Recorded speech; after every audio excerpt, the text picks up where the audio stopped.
Bueno, desde Miami le saluda Casto Cando. Y Manuel Corao. Estamos, Manuel, hablando como aquel programa de los cubanos en los 70. ¿Qué pasa USA? ¿Qué está pasando en Estados Unidos? ¿Qué está pasando en Miami en la comunidad venezolana? Bueno, tenemos diferentes noticias de última hora, las cuales son de una manera la esperanza de que se reactive la oposición luego de haber finiquitado en sus funciones el gobierno interino de Juan Guaidó.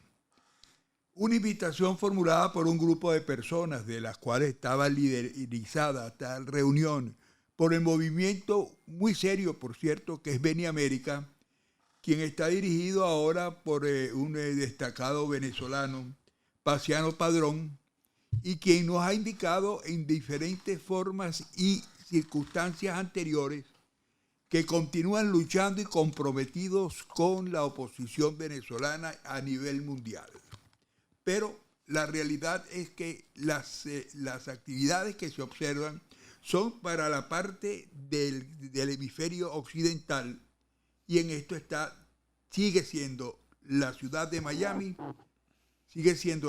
Miami el eje del movimiento, de los encuentros, de las reuniones, etcétera. Debo hacer a ustedes la siguiente duda, expresársela. Y Castro, y en esto creo que deberíamos tocar un poco. Y es que de los 120 millones de dólares que administró Juan Guaidó como el gobierno interino, ¿cuánto quedó en realidad para las organizaciones fundamentales del exilio que parten sus actividades desde la ciudad de Miami? De eso nada se ha dicho. Yo creo que ya hubo una época, Manuel, y tú lo recuerdas muy bien, cuando la oposición tenía una presencia bastante fuerte, ¿no? Y era tan fuerte que el régimen mandaba espías del SEBIN a ver quién eran los que estaban moviendo. Y hacían guardia. Y hacían guardias. Y incluso se hacían miembros de los grupos opositores. Sí, no solamente eso, sino que llegaban hasta el punto de que se cambiaban todas las semanas.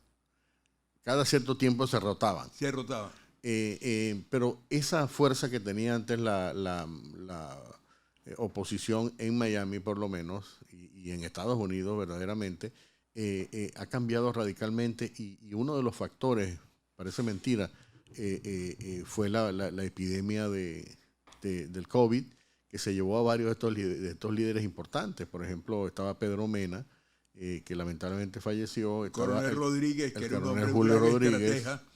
Exacto, estaba Pedro Mantelini, también un gran activista, sí, que también falleció, por un lado, pero por otro también yo creo que hay una especie de, ha crecido mucho una falta de confianza de la gente de que algún grupo de la oposición pueda hacer algo verdaderamente significativo, ¿no?, para ayudar en la tarea de salir del régimen. Pero yo creo que hay también otras características que debemos, que debemos tomar en cuenta, y esto es que los grupos venezolanos que llegan principalmente al sur del estado de la Florida, provenientes de Venezuela o de otros países, para radicarse en Estados Unidos, buscan arreglar sus papeles. Tomar el idioma inglés como el lenguaje cotidiano. Y entonces empiezan con esas dos características conseguidas y con el proceso migratorio en ruedas, irse para el norte, que es donde están los salarios buenos. Porque luchar por Venezuela es un aspecto, pero también hay que luchar para mantenerse en este país, que es algo muy importante, porque no todo el mundo llega con dinero proveniente de las actividades ilícitas del gobierno de Hugo Chávez. Sí, yo creo que hay por un lado, toda esta dificultad, ¿no?, de mantenerse aquí. Hay una cantidad mucho más grande de inmigrantes. Y también creo que hay la migración se ha ido organizando. Por ejemplo, hay una importante presencia muy activa en Houston de inmigrantes. Ahí en Washington ha crecido, en Nueva York ha crecido, por otras razones que vamos a entrar en detalle más adelante. Antes estaba concentrado, digamos, esa actividad y el activismo por un lado y la presencia en Miami, en el sur de la Florida en general, pero ahora la comunidad ha crecido más. Por ejemplo, hay una comunidad importante en las afueras de Atlanta, hay una comunidad también muy creciente en el área de New Jersey cercana a Nueva York, ¿no? La parte de New York hacia abajo, y luego zonas como Chicago, por ejemplo, como San Francisco. Es decir, hay una creciente actividad y una presencia que se hace sentir de diferentes maneras en las redes sociales, etcétera. Pero como tú dices, hay una concentración en el tema de cómo subsistir, ¿no? Y como tú dices, hacia el norte no solamente están los mejores salarios, sino la vida más barata que en Miami. También ese es un aspecto importante. Perdón. Hay un aspecto importante y es que tú ves que en la materia de educación, a nivel de impartir educación, capacitación por parte de las autoridades de los condados y del Estado, simplemente promocionan la llegada a esos estados y a esos condados de profesionales que ejercieron la actividad de educar y les dan unas condiciones realmente preferentes, con buenas condiciones de trabajo. También los ayudan a conseguir casas porque necesitan de migrantes con capacitación de profesores. Hay una diferencia entre esos estados y los demás. Hay otro tema que yo quería conversar en esta tertulia que estamos teniendo sobre los efectos que se están viendo ahora después de la eliminación de lo que se llamaba el gobierno interino de Juan Guaidó. Mucha gente aplaudió al principio, mucha gente había catalogado, ¿no? Y yo digo gente normal, corriente. Yo no aplaudí, yo lo rechacé. Ok, pero hubo gente que saludó la eliminación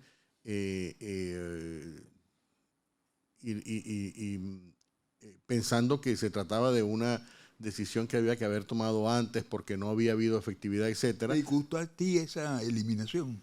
No, a mí me parece que fue un error, como es lo que voy a decir, ¿no? No creo que fue una decisión acertada, no porque particularmente la figura de Juan Guaidó fuese o no efectiva, ¿no? Allí hay un tema de discusión.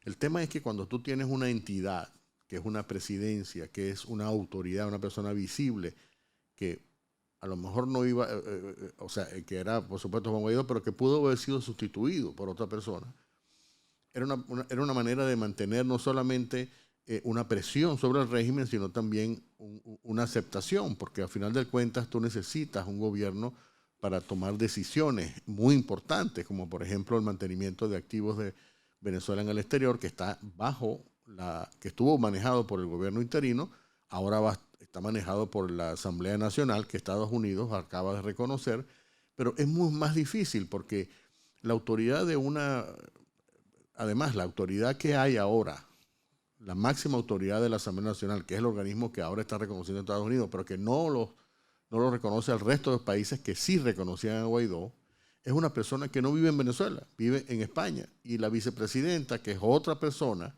una mujer, también vive en España. O sea, las dos principales autoridades no viven en el país, por un lado, y por otro, no tienen la manera de entenderse o de actuar. No viven ni en el país ni cercanos a las organizaciones políticas que le dan vida al exilio, como es el caso de la ciudad de Miami. Y Washington, donde está el poder político, porque el mayor apoyo, y esto hay que entenderlo, la oposición existe en buena medida por el apoyo de Estados Unidos, no solamente en términos de recursos, sino en términos de reconocimiento y todo lo que eso implica, e implica muchísimo, como ya vamos a analizar, porque, por ejemplo, todas las decisiones que el gobierno de Estados Unidos toma referente a Venezuela, y te voy a poner un ejemplo, cuando ha habido operaciones, ¿no? Y esto no es una información que ha circulado, cuando ha habido operaciones, por ejemplo, de intervención en la lucha contra el narcotráfico de un barco de bandera venezolana, ¿no? La autoridad que efectivamente termina actuando, o mejor dicho, siendo consultada por las agencias de law enforcement en los Estados Unidos era la embajada. Ya no lo es porque no existe, pero la embajada, el embajador Carlos Vecchio era la persona que autorizaba a las agencias para abordar un barco sospechoso de transportar marihuana, por ejemplo, o cocaína, ¿no? O un avión. Un Es decir, indebido, ¿no? un tráfico ilegal. Entonces, el tema es que se pierden unas presencias por un lado y por otro, el gobierno interino permitía la presencia de un embajador, ¿no?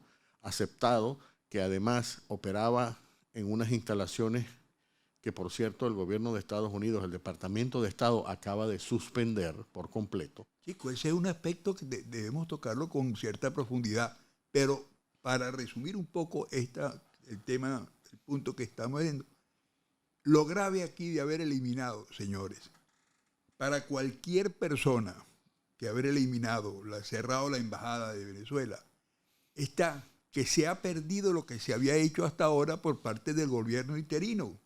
En el mejor de los casos, tenemos que empezar de cero.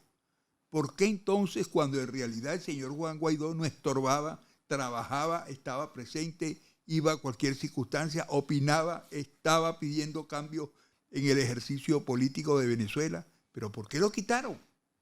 ¿Verdad? No solamente eso, ¿por qué lo quitaron? Sino que en realidad lo que se necesita es alguien que dirija el gobierno que está garantizado en la Constitución venezolana. Sí, entonces, y justamente una de estas consecuencias ocurrió ayer cuando el Departamento de Estado anunció que ya cerraba las instalaciones que había cedido para que funcionara la Embajada de Estado de Venezuela, del gobierno interino en Washington, por un lado, y la representación también de Venezuela ante la OEA, la Organización de Estados Americanos, lo cual es una cosa tremenda porque nos quitó, digamos, ¿no? Si asumimos que el gobierno interino estaba trabajando en la tarea, mal o bien, para sacar a Maduro, para deslegitimarlo, ahora se privó, digamos, de una herramienta fundamental que era el acceso que tenía el embajador tanto a la Casa Blanca, y ocurrió durante la época de Trump y ahora durante la época de Biden, y al Congreso. Es decir, actividades para las cuales, por cierto, tú necesitas contratar. Claro, la capital norteamericana era un punto importantísimo. Claro, pero el cabildeo que tú necesitas hacer sí, es muy costoso. Si lo tienes que pagar a otra empresa que tenga acceso, el embajador podía hacer ese trabajo sin costo alguno y además podía influir y era consultado sobre las decisiones que el gobierno iba a estar tomando. Por un lado, pero por otro también, y hay que notar esto, Manuel, hay consecuencias, ¿no? Y fíjate que el nuevo embajador que nombró la Asamblea Nacional, Fernando Blasi. Hay mucho que hablar de eso. Sí, Fernando Blasi fue designado por la Asamblea como el embajador. La decisión de ayer del Departamento de Estado es como un portazo en la cara a Fernando Blasi y a la oposición, como diciendo, nosotros no vamos a aceptar a este embajador que acaban de designar porque le cierra las puertas, ¿no? Si estuvieran complacidos, le abren las puertas y dicen, bueno, continuemos con lo que estaba haciéndose con Vecchio. Pero hablemos de los hechos que ha llevado al gobierno de Estados Unidos a haber realizado eso, y específicamente con esa persona de Fernando Blasi, que es una persona que está cuestionada por las autoridades que ayer cerraron el espacio físico de la embajada. Pero, ¿qué va a pasar con la OEA? Bueno, la OEA es un organismo que también ha perdido, digamos, una gran influencia, y sin embargo es una interrogante. ¿Qué va a pasar ahí? No se sabe. Ya no existe entonces embajada de la OEA.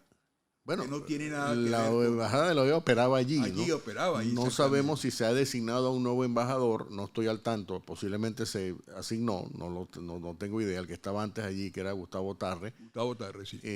Continuaba operando desde esas oficinas que ya se cerraron. Y desde el principio siempre estuvo operando ahí. Sí, porque la sede normal, el edificio que ha sido durante muchos años fue la embajada de Venezuela en Washington. Y propiedad de Venezuela. Propiedad del Estado venezolano. Quedó hecho un desastre después que los chavistas salieron, ¿no? Las paredes caídas, o sea, era una sede que no estaba en condiciones de operar. Pero lo interesante es que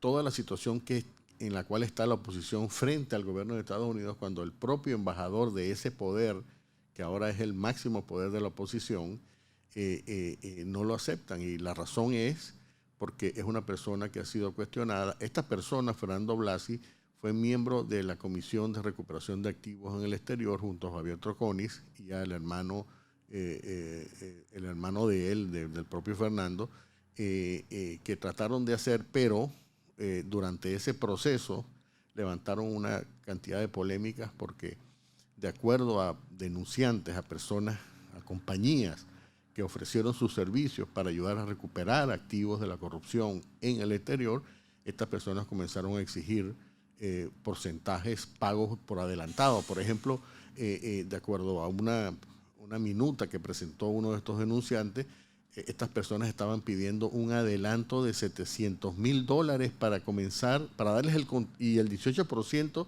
de las ganancias de los activos que se recuperaran para darles el contrato. Una cosa absolutamente ilegal, ¿no? Es una violación a las leyes federales de Estados Unidos. Yo creo que ellos cayeron también en otro error, cayeron en el error de una falta de comunicación y conocimiento. La mayoría de estas empresas que se encargan de hacer recuperaciones están inscritas en el Tesoro de los Estados Unidos. Es una cuestión sumamente delicada. Son empresas bien investigadas, que tienen muchos años trabajando y muy supervisadas. Yo creo que los señores Blasi se equivocaron o corrieron el riesgo. La pregunta es quién los designó y qué buscaban con eso, ¿no? O sea, me parece que es algo absolutamente irresponsable. Pero hay algo muy importante. Es gente cercana al poder maracucho de Manuel Rosales. Bueno, se comenta que estas personas están vinculadas a digamos, son la cuota de poder del partido Un Nuevo Tiempo. Eso se comenta. Sí. Pero volvemos otra vez al tema importante de qué es lo que tiene la oposición y verdaderamente que ha tenido un gran impacto negativo. Otro de la eliminación, digamos, del interinato, algo que todavía no se sabe qué es exactamente lo que va a ocurrir. Otro tema, Manuel, que yo quería tocar en esta conversación es toda esta polémica que se ha generado en torno a los inmigrantes venezolanos en Nueva York. No sé si tú has visto todo lo que está pasando en las redes sociales, las noticias. Bueno, primero que todo, resulta que ahora Canadá viene a jugar un papel importante en cuanto a las decisiones que se han de tomar para los venezolanos que ya sabemos no van a continuar en las instalaciones cedidas o pagadas por parte de la alcaldía de Nueva York, pero que sin embargo está dispuesto el alcalde Adams a darle un ticket a las personas para que se dirijan hacia la frontera con Canadá, porque se considera, o al menos se ha hablado, o al menos se dice, que Canadá estaría dispuesto a evaluar a esas personas que estaban en la ciudad de Nueva York para ver si reúnen las condiciones necesarias de las leyes establecidas para migrantes en Canadá. Ahora bien, aquí tenemos que notar algo muy importante. Las personas que están venezolanos que llegaron a la ciudad de Nueva York enviados directamente desde la frontera sur de Estados Unidos por iniciativa tanto del gobernador de Texas como también del gobernador del estado de la Florida, se les suministraron los servicios generales que se les suministran a otras personas, pero esto en cierta característica más notorio, el hecho de haberlos concedido porque no habían espacios en los refugios, llevarlos a hoteles de 3 estrellas que reunían con todas las condiciones necesarias de servicios para mantenerse en el mismo. Pero encima de esto salir a la calle a protestar porque ellos querían viviendas definitivas. Viviendas definitivas que no se le dan por política, por no poder atender de acuerdo a la capacidad administrativa de la alcaldía de Nueva York a quienes son residentes y que por cualquier circunstancia son refugiados de un estado para otro estado dentro mismo de los Estados Unidos. Creo que aquí se han equivocado, creo que han engañado a estos migrantes y van a pasar, yo creo que momentos sumamente difíciles, porque en realidad no hay ninguna obligación de darle cobijo, ni alianzas, ni ayuda. Claro, la iniciativa es que los Estados Unidos ayuda a todas las personas que lo requieren cuando llegan a la frontera de esta nación. Pero también hay que entender algo, y eso lo sabe cualquier persona, hay que ser un poco agradecidos. Yo creo que hay que hablar primero de los migrantes en general como personas que efectivamente, ¿no? Dentro de este grupo hay personas que tenían sobradas razones para salir del país como salieron y pasar por todo ese calvario para llegar al territorio de Estados Unidos.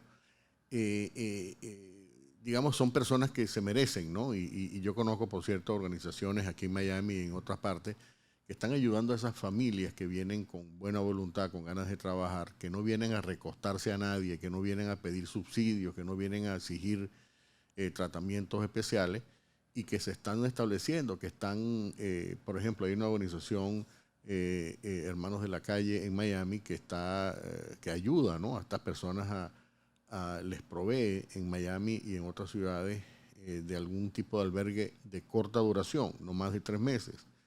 Y en muchos casos las familias que son migrantes salen antes de ese tiempo y se establecen ya buscando con trabajos, etcétera. Y esto, digamos, refleja una parte, o sea, un tipo de migración que es una migración responsable. Estamos hablando de venezolanos, ¿no?